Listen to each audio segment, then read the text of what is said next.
163 horsepower. 380 newton meters of torque. 0 to 60 in 8 seconds.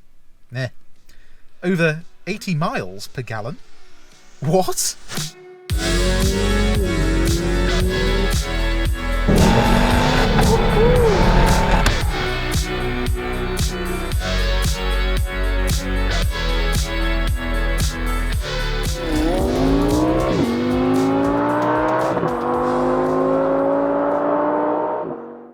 We're on Instagram, so if you want to see behind the scenes footage, weekly updates, and some of the stuff we've got for sale, click the link in the description below.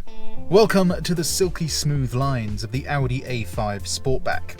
It's the compromised car. Dad wanted the A5 Coupe, and Mum wanted the Audi A4 Allroad.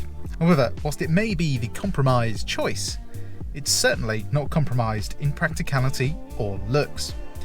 Where it looks like it lacks, though, is in the engine bay, as this 2-litre 35 TDI has been detuned from 190 horsepower to just 163.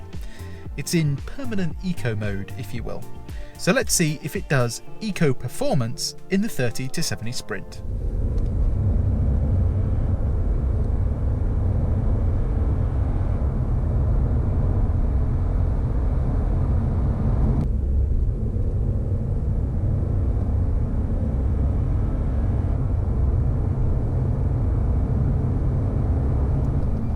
Well, okay.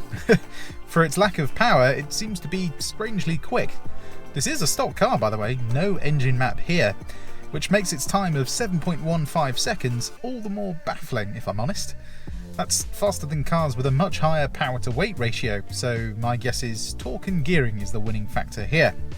Moving to the interior, and it's just gorgeous, isn't it? High resolution displays, knurled switches and a swooping dash make this probably one of my favourite interiors still. My only minor niggle is that they went purely touchscreen with this latest version. A shame, but one I'm kind of willing to look over, as thankfully all the important stuff like climate control is still done via physical switches. The rear, whilst pretty, is a tad on the tighter side though. The amount of legroom is borderline okay, and likewise is the headroom. For reference, I'm 5'11", so any taller and you're gonna run into problems. Thankfully though, the boot is substantial. Being a hatch means you have a nice large opening, and with the ability to fold the seats down, you're unlikely to run into any issues carrying larger stuff. What about driving though? Is the 35 TDI really enough for the Audi A5? Let's find out. So the bottom of the barrel engine, this must be absolutely terrible to drive, right? Well, of course it's not. It's still an Audi, it's still smooth, it's still luxurious. And of course the Audi A5, I mean, every time I get into one of these, I'm just surprised at how nice it is. I actually owned a B9 A5 2-litre petrol with the Golf GTI engine in it, you know, that 250 horsepower engine. And that was great. It was a bit boring, but it was just nice to drive. And this is kind of more of the same. You'd think though, being the 35 TDI, it would feel a bit gutless, a bit slow. However, being a diesel, you've still got 380 newton meters of torque, and it does come in at a low RPM, so when you give it even half throttle, it picks up really nicely actually. One thing I want to mention as well, I just put 18 pounds of diesel in, I think it was like 144 a litre, and that gave me 150 miles of range. That's seriously decent. It certainly beats when I charged that mini electric. I think I got 70 miles for £15.60 in that. So this is certainly a lot cheaper if you're using fast chargers. But it's just nice to drive. That's the one downside. I remember now, the start-stop system in these is pretty sluggish for some reason, especially with their diesel cars. I noticed when you put your foot on the gas, it just kind of, it takes like a second longer than it should to really get going. But my God, it's smooth. Haven't even mentioned suspension yet, sorry. Going over speed bumps, it's nice and comfortable. The suspension absorbs all the smaller undulations really well. And it just insulates the cabin like amazingly well actually. Then in terms of parking, we got a 360 camera on this car, which I have to say, I'm not a massive fan of. Like that I don't really mind, but this wide angle view, I'm taking quite a while to get used to it. Usually I can get in these things and sort of just get used to it within half a second, but for some reason it's making me feel really weird when I look at it. I'm not sure why. But yeah, you got plenty of steering lock, as you can see, so getting into a space in one go is pretty easy. And being the Sportback version, you don't have those big coupe doors, so getting out is a piece of cake. Just listen to that. Just listen to how solid that is.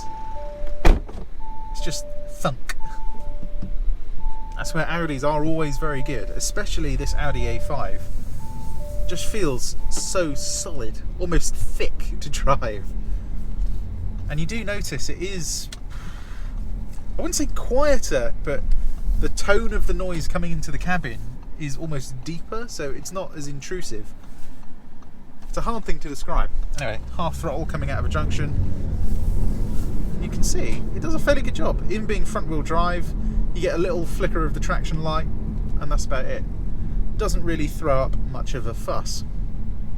You can see even driving around town we're averaging over 30 miles per gallon, and I'm not even driving in efficiency or even remotely trying to drive efficiently. So I can already see this is going to be a good car for hypermiling. But yeah, driving around town, it's smooth, quiet, comfortable, not too stiff. Just a fantastic daily driver. And these seats, oh my god, these seats are amazing. Brilliant. Loss of tyre pressure. That's exactly what I didn't want to see. Oh dear. Right, I suppose we better head back. I'll come back to you in 5 minutes. Okay, take 2. I checked the tyre pressures and they're all correct. Sometimes these German cars do some interesting things with their electronics. Anyway, MPG. This is the 35 TDI, so it should do over 80 miles per gallon on the extra urban cycle, according to Audi. I think that's absolute tosh. However, we reviewed a 320D BMW, which, if you want to go and see that review, I'll put a link in the top right hand corner. And that did 64.7 mpg. And I have driven it again, and it did manage 70 miles per gallon. So I think for slightly less power in this Audi, I want to see at least 65 mpg out of this thing. If we can get above 70, then this is truly a pretty special engine. Anyway, before we do that, as usual, let's take it round a roundabout and have a quick taste of the handling, as these are actually pretty good. Well, it looks like our usual roundabout is pretty chock full of traffic, so you might have to wait for the handling a little bit later on. Anyway, let's get into Eco, which I would have been able to do with the favourites button on the steering wheel in the previous, well, pre-facelift Audi A5. They've gotten rid of that now, so they get rid of the scroll wheel, and they now no longer let you use the favourites button to change drive mode. You're just making it more annoying to use. I mean, the only thing they've made better is the headrest, as now you can move it forwards and backwards, but Audi, just please think of the customer. I know you want them to spend more money, but it is just irritating having to deal with this kind of stuff. Anyway, let's get on the motorway and see if we can hit 70 mpg. Okay, let's see what this A5 is like coming onto the motorway. Steering is actually really nice in these, and the front end grip is also pretty good. You can actually feel the rear inside tyre lifting a little bit. It's almost hot hatch-esque. Anyway, coming onto the motorway, it's nice and smooth. You've, of course, got that diesel torque, so you're not really wanting for any more power, honestly. Oh, look, just give it half throttle, which glides up to 70 miles an hour. Into 7th gear, just over 1,000 RPM, cruise control on, and you chill out. And you notice just how quiet it is inside this A5. I have to say, although I think BMW's made a lot of improvements, their G series is, it's really hard to tell, to be honest. It's like on par with this A5, I'd say. But this is so quiet on the motorway. You know, if you told me this was an Audi A7, I would definitely believe you.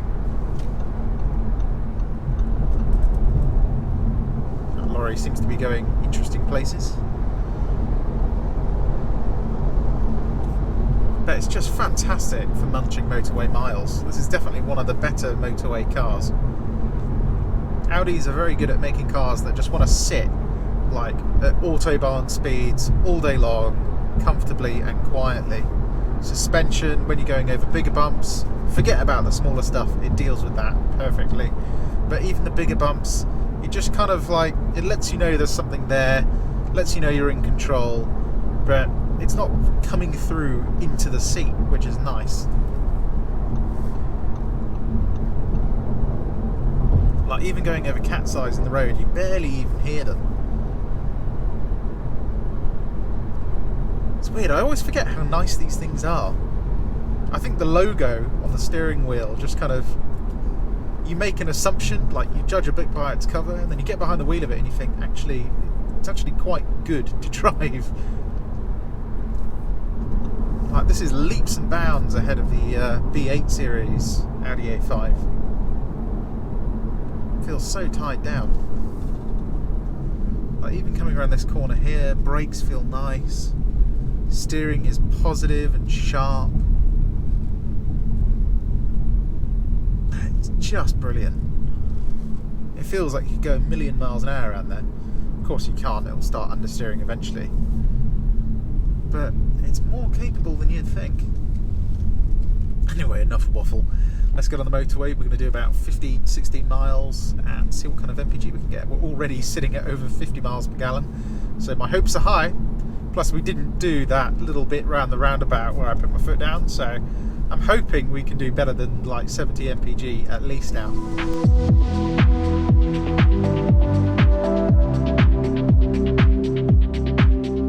The joys of the M25. I just wanted to record this bit just so you can see I am actually stuck in traffic and have been for a while now. However, we're sitting at 68.6 MPG at the minute, which is a pretty impressive figure considering we are sitting in traffic. And I just wanted to say, this car is astonishingly good on the motorway. It's so comfortable, so quiet. The seats are sublime in this thing. I've been sitting in it for, well, best part of an hour now. Not a single ache in my body. I could happily do 9, 12 hours in this thing, no problem. Up to Scotland and back, no issue. It really is that comfortable. It looks like the traffic might be subsiding a bit, so hopefully we can get over 70. There's no doubt in my mind though, this car will easily do over 70 miles per gallon. If you sit at 60 miles an hour, you might even get above 80, so it is really impressive, I have to say. Anyway, let's crack on. Well, we have a new record holder. This is the most efficient car we've ever reviewed on the channel. It's doing 72.2 miles per gallon. And we've been in traffic as well. So, yeah, absolutely fantastic engine for munching motorway miles. That means to a tank, you're going to be doing a lot of miles, like loads of miles. I'd love to compare this to the 35 TFSI because I really don't think there's any need for that engine when you've got a car that can do this. Even round town it was, you know, up in the mid-30s, and I'm sure if you drove it efficiently you'd be doing well into the 40s as well. But on the motorway, easily over 70 miles per gallon, even if you're driving at 70 miles per hour. What a fantastic engine. Anyway, let's get on to some twisty roads and see how this little A5 handles. Okay, into dynamic. Let's get the traction fully off. Certainly don't need it in this. There we go. Into manual. Let's see what this little A5 35 TDI can do. Front end is just really quite nice on these. And look at the amount of grip, it's really pretty decent. Little bit of tyre squeal, foot down out the corner. And the performance is strong for a car that's supposedly only got just over 160 horsepower. I mean, it's really the torque that you're relying on. But it is good. I mean, you can really get a move on. And I have to say, this powertrain actually really suits this car. Because it it's like an 8/10 powertrain. It's really good at just doing that like brisk but not playful driving.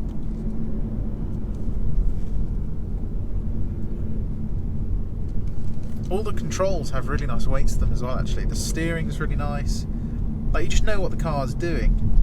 The wheel thickness is also really good. This is one of those things that seems to get overlooked by BMW quite a lot. I much prefer holding this steering wheel. I feel more in control than I do of a BMW 3 Series, just through the steering. Although I have to say the 3 Series is a lot more playful than this. But this is decent. You can feel what the chassis is doing. Just gives you a lot of confidence. Like, you can push. You just know what it's going to do.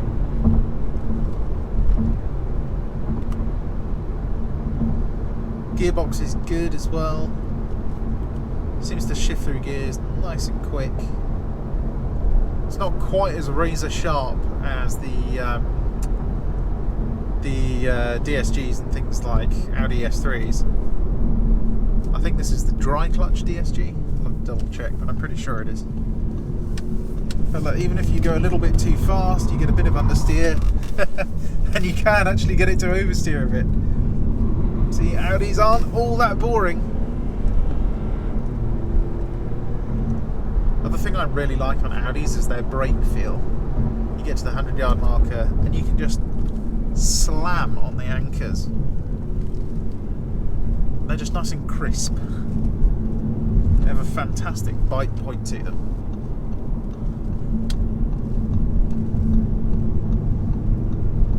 But it just feels almost like a hot hatch.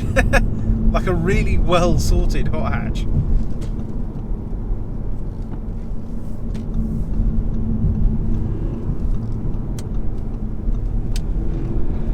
It's weird, I was expecting this engine to feel really gutless, but it's not. I mean, performance is there, really. There's very little to complain about. I mean, look, we're still doing nearly 60 miles per gallon. Ridiculous, isn't it?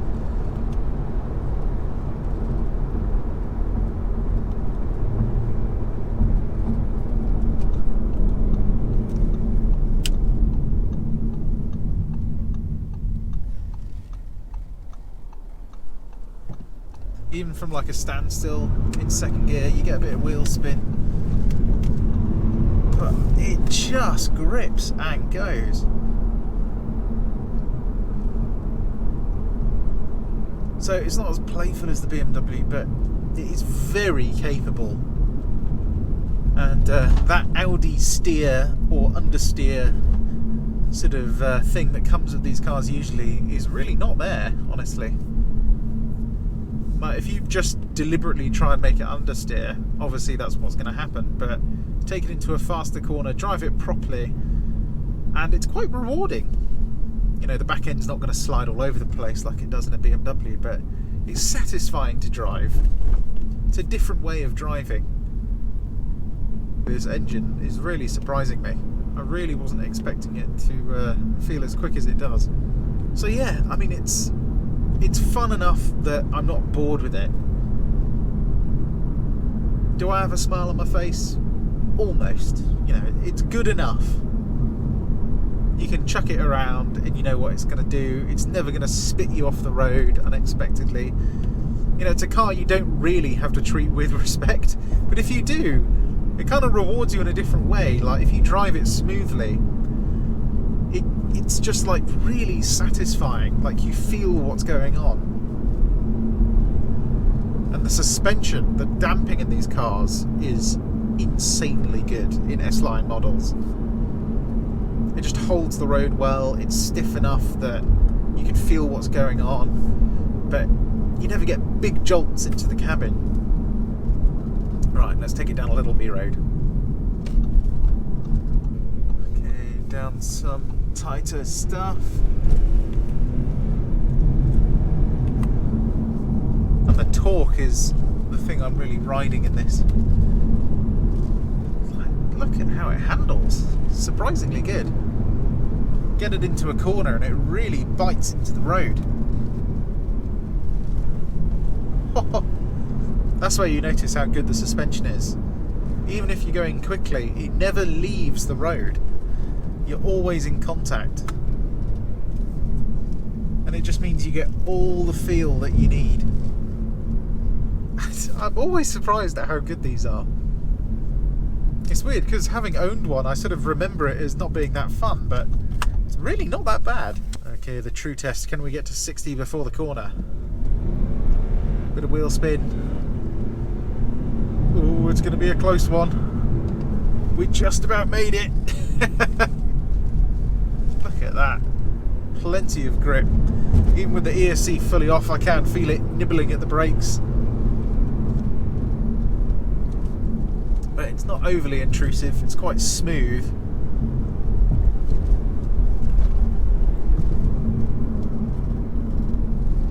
I mean, it is surprisingly decent. I can place it where I want it, I'm not having to guess. So much better than Audis of old. One last time. Oh, we've got a taxi in front of us now. I mean, you get the idea though. It's smooth, it's capable, it's quiet. For a daily driver, it's a very hard package to beat. And genuinely, I'm really surprised how efficient this car was. I wasn't expecting it to get above 70 miles per gallon, especially in traffic. Even now, we're still doing well over 50. So if you want something that's comfortable, you know, fun enough, if you're not really like into cars, this is the kind of car you should buy. Because it does everything you want a little bit better than a BMW in terms of just like comfort. You know, it might be a little bit quieter, maybe. It's hard to tell with the new G Series, but it feels like it's very, very slightly quieter. You know, no rattles in the interior, and this interior is stunning. You know, getting rid of the scroll wheel was a bad move in my opinion, but the rest of it just looks bang on, I think. Everything's where you expect it. Climate controls are nice. Sound system's pretty good. This B&O sound system is, I'd say it's not the best system I've used, but it's genuinely good. Yeah, I mean it's hard to fault. I mean, the only thing for me really is just that scroll wheel. Don't know why they put that there. It's just kind of pointless, really. The screen's all right, but yeah, a very tidy package, satisfying to drive. I'm really struggling to complain about it. I'm really racking my brain. I mean, for me personally, I'd still go for the 3 Series because it's a bit more playful, but I could see why you'd want one of these. I really could. It's just, you know, the seating position, it's just a bit more comfortable. It's like driving around a very comfortable chair that's also very capable in the corners, like surprisingly capable. Just brilliant. Anyway, as always, I hope you enjoyed this review. If you did, give it a like, and why not subscribe, as not only can you see more content like this, you can see everything we have for sale. My name's Tom, and you've been watching Paragon Cars. I'll see you on the next one. Goodbye.